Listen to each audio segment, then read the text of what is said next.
মেধার হোক সমাজ, মেধার ভিত্তিতে হোক আমাদের মন্ত্রণালয়, এবং মেধাকে আমরা পুঁজি করি। সমাজ কল্যাণ মন্ত্রণালয়ের উপদেষ্টা শারমিন এস মুর্শিদ বলেছেন, মেধার ভিত্তিতে হবে সমাজ কল্যাণ মন্ত্রণালয়, মেধাকে আমরা পুঁজি করব। মঙ্গলবার সকাল 11টার দিকে রাজধানীর আগারগাঁওয়ে সমাজসেবা অধিদপ্তর পরিদর্শন ও কর্মকর্তাদের সঙ্গে মতবিনিময় সভায় তিনি এসব কথা বলেন। উপদেষ্টা শারমিন এস মুর্শিদ বলেন, প্রয়োজনে জীবন দিয়ে দিব, আগের জায়গায় আমরা ফিরে যাব না। ভুল জায়গায়, মিথ্যের জায়গায়, অসততার জায়গায় সইটা দেবেন না।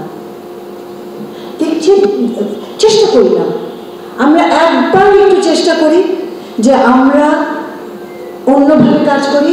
We can't go back to business as usual, এটা জেনে রাখবেন। We will not go back to business as usual. এই দেশে আমরা জান দিয়ে দেব, কিন্তু আমরা আগের অবস্থায় ফিরে যাব না। এ সময় উপদেষ্টা আরও বলেন, সমস্যাটা যদি রাজনীতির বিষয় হয় তাহলে আমি আপনাদের ওয়ার্নিং দিচ্ছি, দলীয় রাজনীতি চলবে না।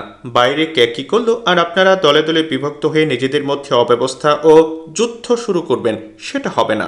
আপনাদের ভেতরে যদি সমস্যা থাকে, প্রথম সুযোগ হচ্ছে আপনারা নিজেরা বসে সেটা সমাধান করবেন।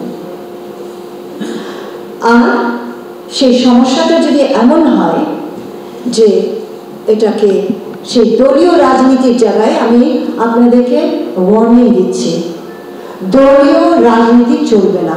সভায় সমাজ কল্যাণ মন্ত্রণালয়ের সচিব খায়রুল আলমের সভাপতিত্বে আরও উপস্থিত ছিলেন সমাজসেবা অধিদপ্তরের পরিচালক ডক্টর আবু সালেহ মোস্তফা কামাল প্রমুখ।